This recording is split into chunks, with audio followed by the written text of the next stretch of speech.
If we spray a piece of melamine with flat black spray paint, let it dry, and then run a random orbital sander over the top, you get these swirl marks. They're actually pretty neat, but not nearly as neat when they show up on a project you've spent hours on. Today I want to show you what causes these marks, how to find them before you add a finish, and most importantly, how to keep them from showing up in the finished project.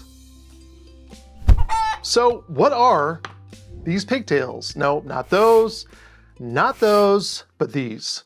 To understand them, you have to first understand how a random orbital sander scratches the wood.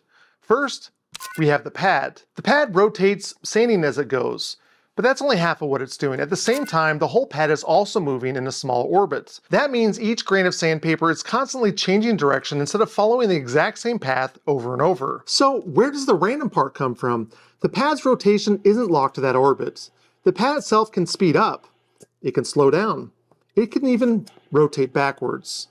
Put those two motions together and the grain follows a constantly changing path across the surface instead of tracing the same little circle over and over. While you could technically start with very fine sandpaper like 180 grit and sand until everything's smooth, it would take a long time to do that. Instead, we work our way up through the grits. We might start with something coarse like 80 grit. We make our first pass, which leaves large scratches. Then we move up to 120 grit, which replaces those scratches with smaller ones. In my example, I went to 150 next, and finally finished with 180. Each time we move up in grit, we're not getting rid of the scratches. We're just replacing them with smaller ones. This leads us into our first sanding swirl problem. Chapter 1. Poor Progression. Random orbital sanders are the new kids on the block. Long before they came along, woodworkers were already working through sanding progressions to finish their stock. But the ROS changed in one important part of the process. You no longer had to sand back and forth in the same monotonous direction. With a sanding block, when you sand, you create scratches that follow the grain.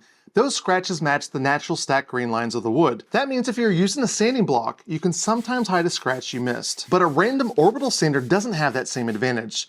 If a lower grit swirl, let's say 100 grit paper, is missed when you move up to a higher grit, that swirl will be there waiting when you're done with sanding. ROSs are excellent tools that have made sanding much easier, but the smooth surface they create is really an illusion that only works as long as you've hidden the deeper scratches. I've got two pieces of hard curly maple here and I've sectioned off two different spots.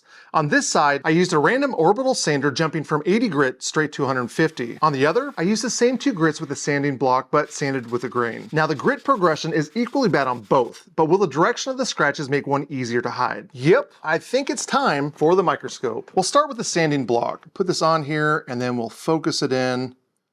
And then what I'm going to do is add a raking light over the top.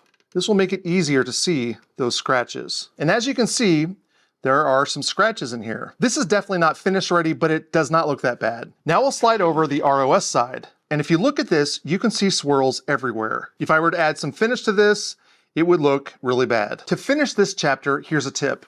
If I'm worried about missing a spot, I think of sanding time like a cone. As I move to finer grits, I usually spend a little more time at each stage. Not because these are magic numbers, but because finer paper removes deeper scratches more slowly, and those scratches are also harder to see.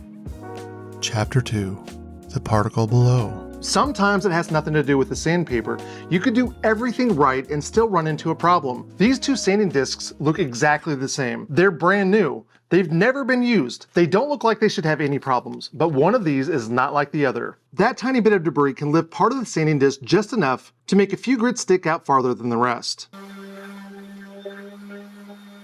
Under the microscope, sure enough, you can see one prominent pigtail plowing its path across our panel. I know, people are going to say, I pull them fresh out of the box when I use them. If you're tossing them every single time you work sanding progressions, skip this chapter. It can't compete with someone that tosses each disc out. But these things are dust wood chip magnets. I have a brand new disc here. If I take it and put it on the table with all this dust here, look at how much gets picked up. The frustrating part is that this usually happens while you're changing grits. You finish with one disc, pull it off, and set it on the bench. Then you grab the next grit, add it to the sander, finish with that one, and set it down. Then you grab the next grit, add it to the sander, finish with that one, and set it down. You keep doing that through the whole sanding progression, never really thinking about what the backing is landing in. But when we flip these over, this is what we find. Every one of these has picked up gunk from the bench. The next time you grab one of these, all of the debris gets trapped between the hook side of the disc and the sanding pad. The problem is, once it gets caught in that hook and loop backing, it's surprisingly hard to get it out. Besides that, you go to use the same disc on a different face of the project, and now you could be carrying all those bits onto a fresh surface. It doesn't stop with the back of the disc. Damage, sawdust buildup, or chips stuck in the abrasives can also create deeper scratches. So before I use one, I check both sides. Here's another tip. I bring the sanding disc rack to the bench. When I change grits, the old disc goes straight back on the rack instead of landing fabric side down in whatever happens to be there. Also, I make sure that the hook and loop side is clean, even if it does take a little time to scrape out. This isn't about keeping a spotless shop. I'm the last person that can give that lecture. But these discs create the final surface of our work, so both sides are worth keeping clean. And finally, dust collection does matter, even if you're only using the little bag on the back of the ROS. Removing the dust lets more of the sandpaper stay in contact with the wood and helps keep the disc from loading up. I made a jig that lets me line the holes up with my sander. If you're interested in that, I have a quick bite-sized video at the end of this video. Sometimes the smallest things leave the biggest scratches. Chapter 3. Too much pressure. If you're pushing down on the pad, or you lift the front end to quickly remove something, hey, I've done it myself, you're forcing part of the sandpaper to cut harder than the rest. If you're really in a hurry, don't start at 120. Maybe start with 80 grits.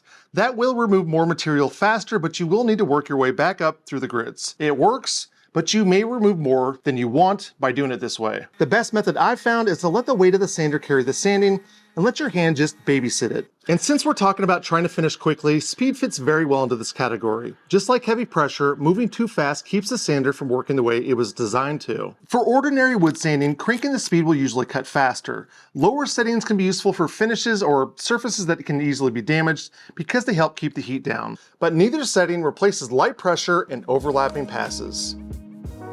Chapter 4. The final inspection. Your best tool is a raking light, which is really nothing more than a light shining across the surface at a very low angle. That low angle makes the imperfections cast shadows, making them much easier to see. I picked up this $30 light that I think is perfect for this, but even a cell phone light can work if that's all you have. And if your eyes aren't great, get a magnifying glass. It makes it so much easier to get this done. If you find a swirl, you can keep sanding with your final grit until it's gone, but it may take a long time. Since none of us want to sand, it can be faster to step back to a coarser grit that can remove the scratch more quickly. But that does mean working your way through the progression again. And there's a little cheat you can use when you're finished with your last grit on the ROS.